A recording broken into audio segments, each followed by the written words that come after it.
Hello all, ഏവർക്കും UBI ITയുടെ online class റൂമിലേക്ക് സ്വാഗതം. നമ്മൾ ഡിസ്കസ് ചെയ്യുന്നത് മെക്കാനിക് മോട്ടോർ വെഹിക്കിൾ രണ്ടാം വർഷത്തിലെ ഫസ്റ്റ് മൊഡ്യൂളായിട്ടുള്ള ട്രാൻസ്മിഷൻ സിസ്റ്റമാണ്.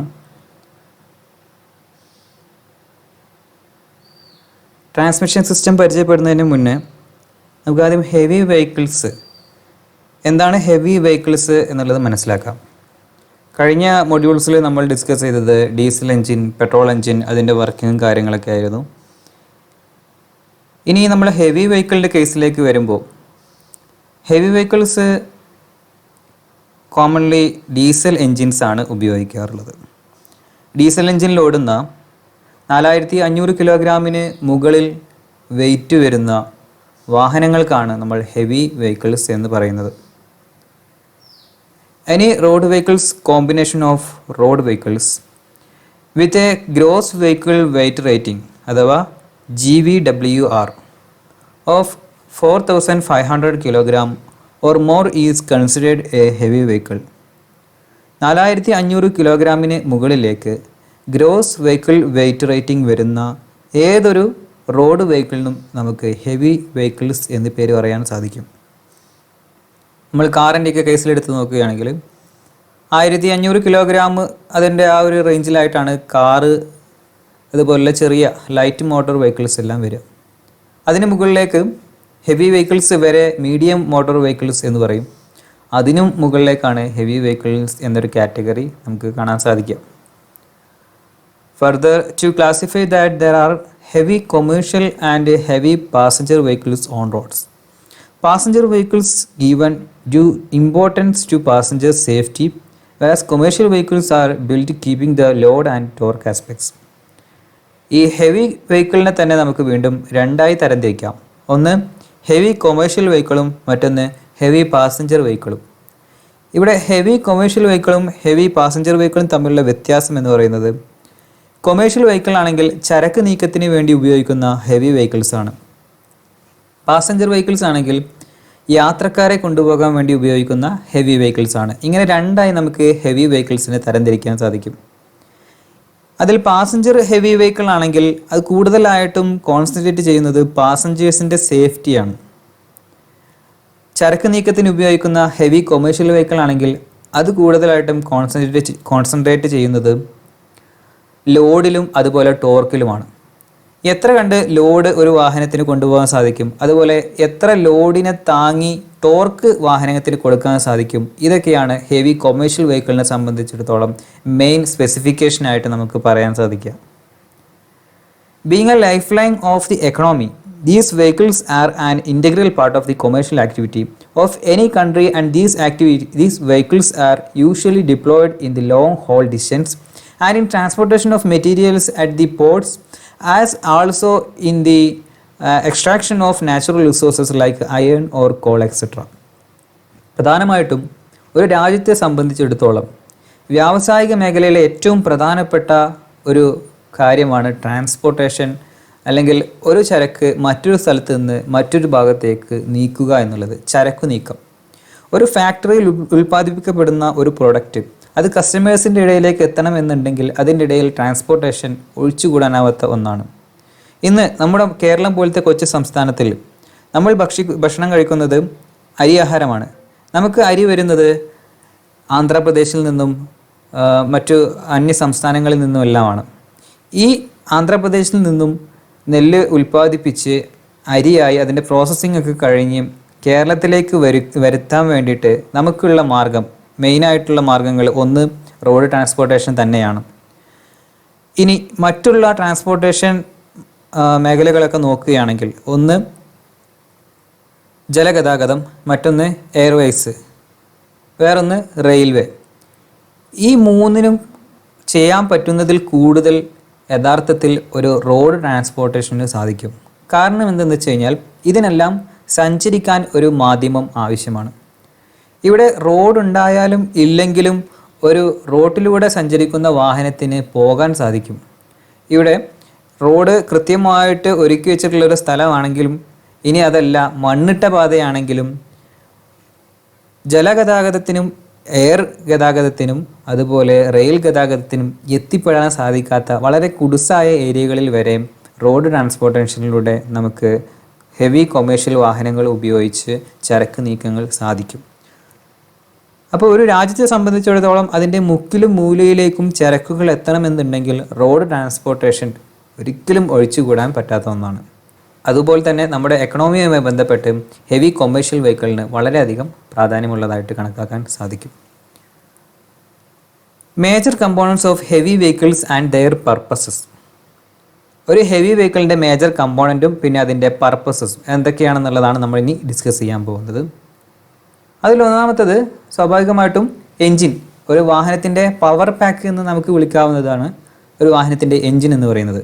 It is a power pack of any automobile vehicles wherein which the power is developed by means of combustion of a fossil fuel.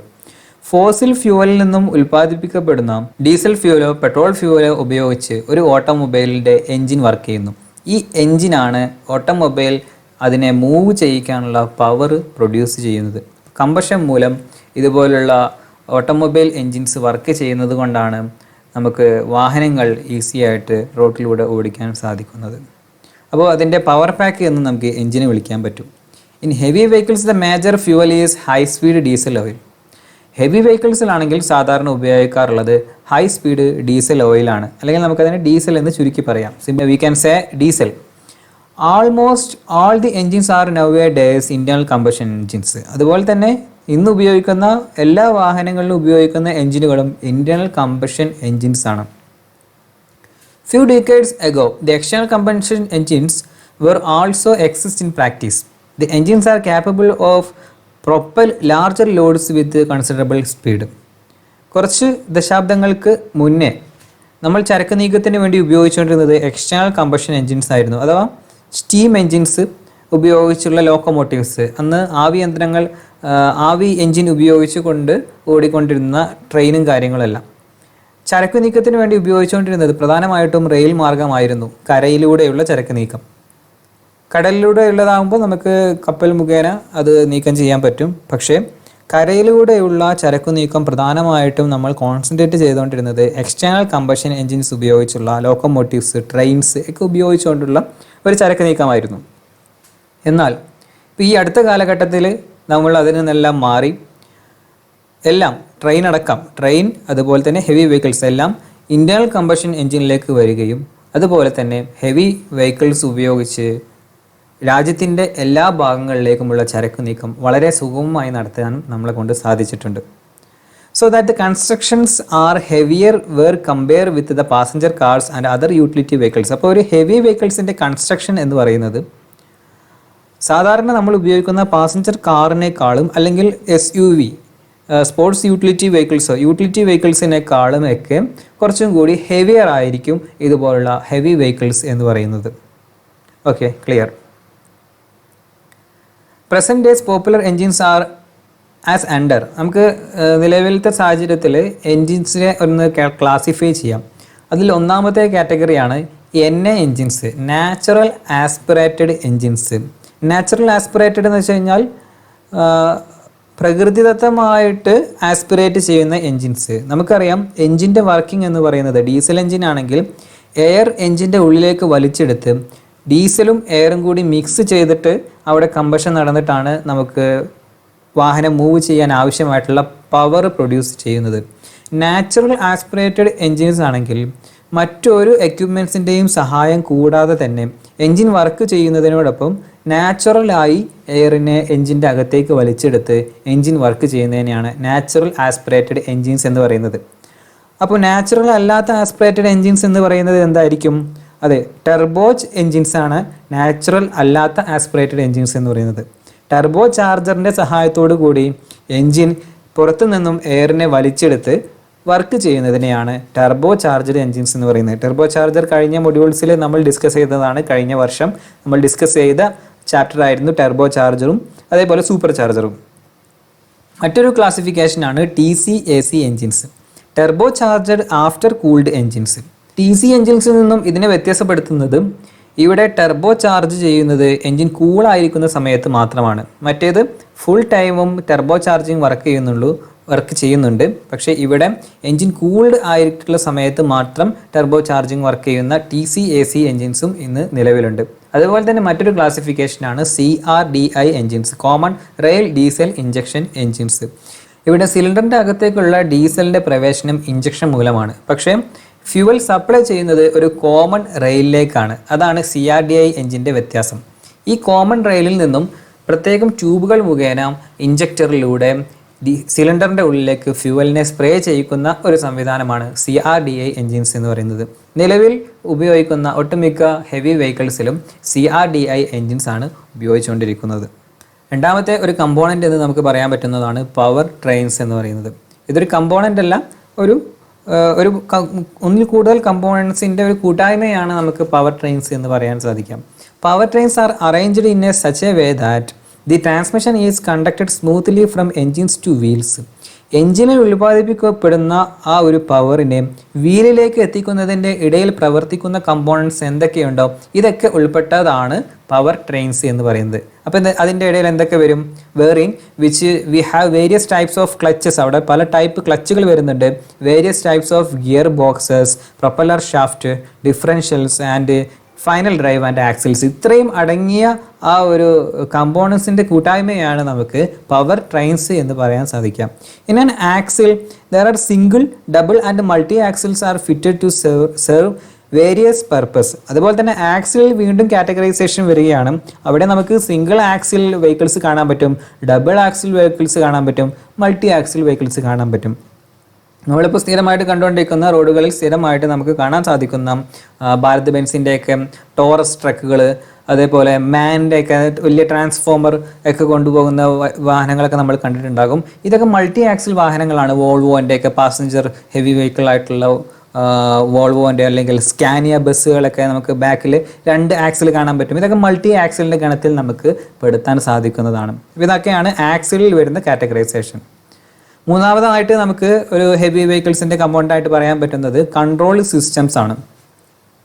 ഒരു വാഹനത്തെ control ചെയ്യാൻ വേണ്ടി നമ്മൾ എന്തൊക്കെ സിസ്റ്റംസ് ഉപയോഗിക്കുന്നു ഇതെല്ലാം ഈ കൺട്രോൾ സിസ്റ്റത്തിൻ്റെ താഴെയായിട്ട് വരും. The brakes should be sturdy and efficient to stop the vehicles with a heavy load speed, so that the manufacturers go with the various brakes such as servo, power and single line, dual line air brakes. ഒരു break വാഹനത്തെ സംബന്ധിച്ചിടത്തോളം move ചെയ്തുകൊണ്ടിരിക്കുന്ന ഒരു വാഹനത്തെ stop ചെയ്യണമെങ്കിൽ നമുക്ക് നിർബന്ധമായിട്ടും അതിൽ ബ്രേക്ക് അറ്റാച്ച്ഡ് ആയിരിക്കണം. ഈ ബ്രേക്ക് എന്ന് പറയുന്നത് വാഹനത്തിൻ്റെ ലോഡിനും സ്പീഡിനും അനുസരിച്ചിട്ട് അതിൻ്റെ പവറും നമുക്ക് കൂട്ടി കൊടുക്കേണ്ടി വരും. കാരണം ഹെവി വെഹിക്കിൾ ആയി കഴിയുമ്പോൾ അത്രയും ലോഡും അത്രയും സ്പീഡും ഈ ഒരു വാഹനത്തിനുണ്ടാകും. ഇതിനെ നിർത്തണമെന്നുണ്ടെങ്കിൽ അത്രയും പവർ ടയറിലേക്ക് ഓപ്പോസിറ്റ് ആക്ഷൻ കൊടുത്തു കഴിഞ്ഞാൽ ഇവിടെ നമുക്ക് ഒരു വാഹനം സ്റ്റോപ്പ് ചെയ്യാൻ സാധിക്കുകയുള്ളൂ. അപ്പോൾ അതിനു വേണ്ടിയിട്ട് പല മാനുഫാക്ചേഴ്സും പല രീതിയിൽ servo power, single line, dual line air brakes എല്ലാം ഹെവി വെഹിക്കിൾസിൽ ഇംപ്ലിമെൻറ്റ് ചെയ്തിട്ടുണ്ട്. അതുപോലെ തന്നെ ബ്രേക്കിലുള്ള മറ്റൊരു ടെക്നോളജിയാണ് ABS ബ്രേക്സ് എന്ന് പറയുന്നത്.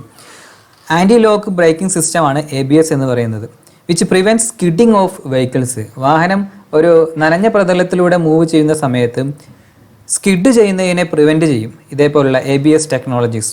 ABS വർക്ക് ചെയ്യുന്നത് ഒരു വാഹനം നമ്മൾ ഒരു നനഞ്ഞ പ്രതലത്തിലൂടെ, ഒരു സ്ലിപ്പറി ആയിട്ടുള്ള പ്രതലത്തിലൂടെ മൂവ് ചെയ്യുന്ന സമയത്ത് സഡൻ ആയിട്ട് നമ്മൾ ബ്രേക്ക് കൊടുക്കുകയാണ്. ബ്രേക്ക് കൊടുക്കുന്ന സമയത്ത് നമുക്ക് കറക്റ്റായിട്ട് സ്റ്റിയറിംഗ് ആക്ഷൻ, ABS ഇല്ലാത്ത വാഹനമാണെങ്കിൽ കറക്റ്റായിട്ട് സ്റ്റിയറിംഗ് ആക്ഷൻ കൊണ്ടുവരാൻ സാധിക്കില്ല. അവിടെ നമുക്ക് ഒരു വാഹനത്തെ കൃത്യമായി കൺട്രോൾ ചെയ്ത് എന്തെങ്കിലും തടസ്സമുണ്ടെങ്കിൽ അതിൽ നിന്നും വെട്ടിച്ച് മാറ്റിയിട്ട് വാഹനത്തിൻ്റെ യാത്ര തുടരാൻ സാധിക്കില്ല, അത് ബുദ്ധിമുട്ടാണ്.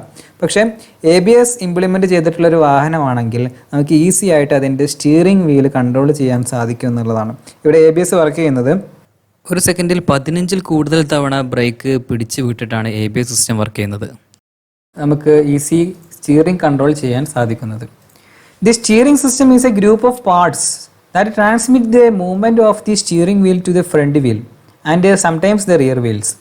സ്റ്റിയറിംഗ് സിസ്റ്റം എന്ന് പറയുന്നത് ഒരു വാഹനത്തിൻ്റെ ഫ്രണ്ട് വീലിൻ്റെ മൂവ്മെൻറ്റിനെ കൺട്രോൾ ചെയ്യാൻ വേണ്ടി ഉപയോഗിക്കുന്ന സിസ്റ്റമാണ് സ്റ്റിയറിംഗ് സിസ്റ്റം എന്ന് പറയുന്നത്. സ്റ്റിയറിംഗ് വീലിൽ കൊടുക്കുന്ന ആക്ഷൻ ഫ്രണ്ട് വീലിലെ ഫ്രണ്ട് വീലിലേക്ക് എത്തുന്നത് വരെയുള്ള അത്രയും പാർട്ടുകളെയാണ് സ്റ്റിയറിംഗ് സിസ്റ്റം എന്ന് പറയുന്നത്. അപ്പോൾ സ്റ്റിയറിംഗ് വീലും സ്റ്റിയറിംഗ് കോളവും അതേപോലെ സ്റ്റിയറിംഗ് മെക്കാനിസവും ദെൻ സ്റ്റിയറിംഗ് ആക്സിൽസും സ്റ്റിയറിംഗ് വീലിലേക്ക് എത്തുന്ന അത്രയും ഭാഗങ്ങൾ അടങ്ങിയിട്ടുള്ള ഈ ഒരു സിസ്റ്റത്തെ പറയുന്ന പേരാണ് സ്റ്റിയറിംഗ് സിസ്റ്റം എന്ന് പറയുന്നത്. ചില കേസുകളിൽ വാഹനങ്ങൾക്ക് റിയർ വീലിനും സ്റ്റിയറിംഗ് ആക്ഷൻ കൊണ്ടുവരാറുണ്ട്. ചില സ്പെഷ്യൽ പർപ്പസ് വാഹനങ്ങൾക്കാണ് ബാക്ക് ടയറിനും സ്റ്റിയറിംഗ് ആക്ഷൻ കൊണ്ടുവരാറുള്ളത്. ചില വലിയ ട്രക്കുകളിൽ നമുക്ക് കാണാൻ പറ്റും ഫ്രണ്ട് വീലിന് പുറമെ രണ്ടാമത്തെ സെക്കൻഡ് ആക്സിലും കൂടി ഇതുപോലെ സ്റ്റിയറിംഗ് ആക്ഷൻ കൊണ്ടുവരുന്നിട്ടുണ്ട്. The primary purpose of the steering system is to allow the drive to guide the vehicle. When a vehicle is being driven straight ahead, the steering system must keep it from wandering without requiring the drive to make constant corrections. അപ്പോൾ steering സിസ്റ്റത്തിൻ്റെ primary purpose എന്ന് പറയുന്നത് മെയിനായിട്ട് വെഹിക്കിളിനെ guide ചെയ്യുക എന്നുള്ളതാണ്. നമുക്ക് റോഡിൻ്റെ ഘടന അനുസരിച്ചിട്ട് എങ്ങോട്ടാണോ വാഹനം കൊണ്ടുപോകേണ്ടത് അതിനനുസരിച്ചിട്ട് വാഹനത്തെ കൺട്രോൾ ചെയ്യാൻ വേണ്ടി ഗൈഡ് ചെയ്യാൻ വേണ്ടി ഉപയോഗിക്കുന്ന സിസ്റ്റമാണ് സ്റ്റിയറിംഗ് സിസ്റ്റം എന്ന് പറയുന്നത്. അതുപോലെ തന്നെ ഒരു സ്ട്രെയിറ്റ് റോഡാണെങ്കിൽ അവിടെ നമുക്ക് സ്റ്റിയറിംഗ് സിസ്റ്റത്തിൻ്റെ ആവശ്യം വരുന്നില്ല എങ്കിൽ പോലും ഇൻ കേസ് റോഡിൻ്റെ ഘടന അൺഈവൻ സർഫസ് ഒക്കെ ആണെങ്കിൽ അവിടെ സ്റ്റിയറിംഗ് നിർബന്ധമായിട്ടും നമുക്ക് അത്യാവശ്യമാണ്. കാരണം അവിടെ വാഹനത്തിൻ്റെ കൺട്രോൾ നഷ്ടപ്പെടാനുള്ള സാധ്യത കൂടുതലാണ്. അപ്പോൾ സ്റ്റിയറിംഗ് സിസ്റ്റം ഇല്ലെങ്കിൽ ഇതുപോലുള്ള സർഫസിലൂടെ വാഹനം ഓടിക്കുക ബുദ്ധിമുട്ടുള്ള കാര്യമാണ്. The steering system must also allow the drive to have some road feel. നേരത്തെ പറഞ്ഞ പോലെ തന്നെ റോഡ് ഫീലിനനുസരിച്ചിട്ട് നമുക്ക് സ്റ്റിയറിംഗ് സിസ്റ്റത്തിൻ്റെ ഘടനയിൽ മാറ്റങ്ങൾ വരുത്തണം, അത് നിർബന്ധമാണ്. അതിനനുസരിച്ചിട്ട് മാനുഫാക്ചറേഴ്സ് വാഹനത്തിൻ്റെ പർപ്പസ് അനുസരിച്ചിട്ട് സ്റ്റിയറിംഗ് സിസ്റ്റത്തിലും വ്യത്യാസങ്ങൾ വരുത്താറുണ്ട്. For maximum tyre life the steering system should maintain the proper angle between the tyres both during turns and straight ahead driving. ഇപ്പോൾ ടയർ ലൈഫ് കൂട്ടാൻ വേണ്ടിയിട്ട് സ്റ്റിയറിംഗ് സിസ്റ്റത്തിലെ വീൽസിന് നമ്മൾ പ്രോപ്പർ ആംഗിൾ കൊടുത്തില്ലെങ്കിൽ നമുക്ക് കൂടുതൽ ടയർ ലൈഫ് കിട്ടില്ല. അപ്പോൾ വീൽ അലൈൻമെൻറ്റ് പോലുള്ള സംവിധാനങ്ങളൊക്കെ നമ്മൾ ഉപയോഗിക്കുന്നത് അതിന് വേണ്ടിയിട്ടാണ്. ടോ ഇൻ ടോ ഔട്ട് നമ്മൾ വരും ക്ലാസ്സുകൾ ഡിസ്കസ് ചെയ്യും, എന്താണ് ടോ ഇൻ എന്താണ് ടോ ഔട്ട് എന്നൊക്കെ ഉള്ളത്. ഇതൊക്കെ ഒരു ആംഗിൾസ് ആണ്. ഈ ആംഗിളൊക്കെ കൃത്യമായിട്ട് ചെയ്തു കഴിഞ്ഞാലാണ് നമുക്ക് സ്റ്റിയറിംഗ് സിസ്റ്റത്തിൻ്റെ പ്രവർത്തനം സുഗമമായി നടക്കുകയുള്ളൂ. അതേപോലെ തന്നെ ടയർ ലൈഫ് കൂട്ടാനും സാധിക്കുകയുള്ളൂ.